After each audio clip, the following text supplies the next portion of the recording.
je ne vais pas cautionner tout ce qui est dit dans cet ouvrage, mais c'est vrai que c'est quelque chose. Alors si vous voulez, je vais commencer par vous lire toutes les lois, les titres, hein, parce que quelque part les lois, je les ai ici dans le sommaire. Loi numéro 1, ne surpassez jamais le maître.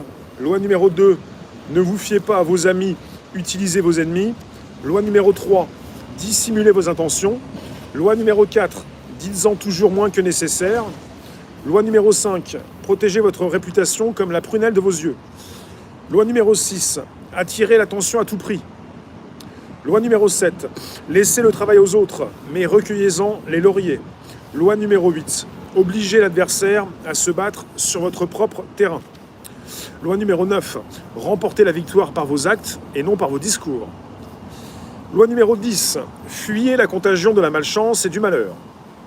Loi numéro 11, rendez-vous indispensable. Loi numéro 12, soyez d'une honnêteté et d'une générosité désarmante.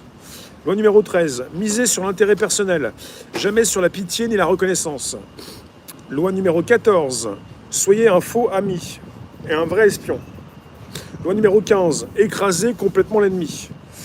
Loi numéro 16, laissez-vous désirer. 17, soyez imprévisible. 18, ne restez pas dans votre tour d'ivoire. 19, ne marchez pas sur les pieds de n'importe qui. 20, ne prenez pas parti. 21, assaut, saut et demi. 22, capitulez à temps. 23, concentrez vos forces. 24, soyez un courtisan modèle. 25, changez de peau. 26, gardez les mains propres. 27, créez une mystique. 28, faites preuve d'audace.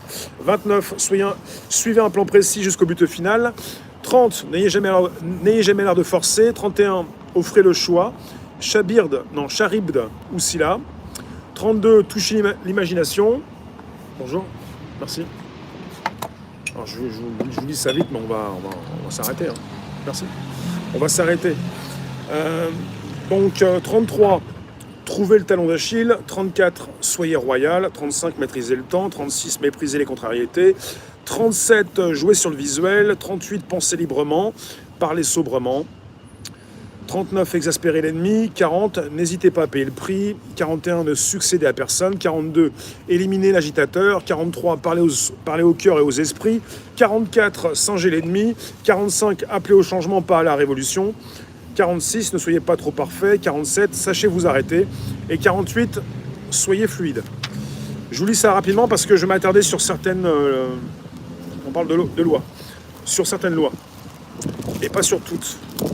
Parce que j'ai pas tout lu, loin de là.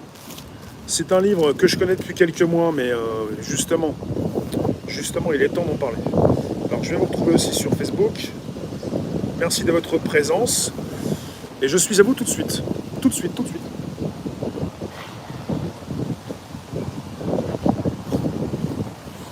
Alors, pour ce qui concerne justement certains passages, parce qu'il y a du très très lourd. Hein. Alors je ne cautionne pas tout ce qui est écrit là-dedans, hein, bien sûr. Je vais vous lire la préface, ça va très vite. Pour la préface.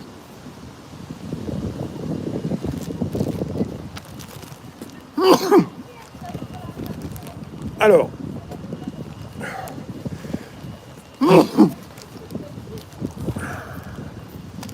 Sorry, pardon. Ça va ? Ça se balade dans tous les sens, j'ai du mal à tenir le rythme. Il y a du vent partout, quoi. Préface. Ouais, il y a du pollen. Préface. Le sentiment de n'avoir aucun pouvoir sur les gens et les événements est difficilement supportable. L'impuissance rend malheureux. Personne ne réclame moins de pouvoir, tout le monde en veut davantage.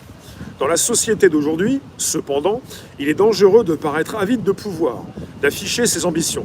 Il faut montrer des dehors impeccablement décents et honnêtes. Mieux vaut donc faire preuve d'un certain sens des nuances. Se montrer sympathique et liant, mais n'en être pas moins habile, voire retors. Cette constante duplicité rappelle tout à fait la dynamique du pouvoir jadis en vigueur à la cour. Tout au long de l'histoire, une cour s'est en effet toujours formée autour du personnage investi du pouvoir. Roi, reine, empereur, dictateur. 3 petits points. Les courtisans étaient dans une position particulièrement délicate. Il leur fallait bien sûr servir leur maître, mais s'ils paraissaient trop serviles, s'ils cherchaient trop ouvertement à gagner ses faveurs, les autres courtisans ne manquaient pas de le remarquer et de leur mettre des bâtons dans les roues. Par conséquent, les tentatives pour entrer dans les bonnes grâces du souverain devaient être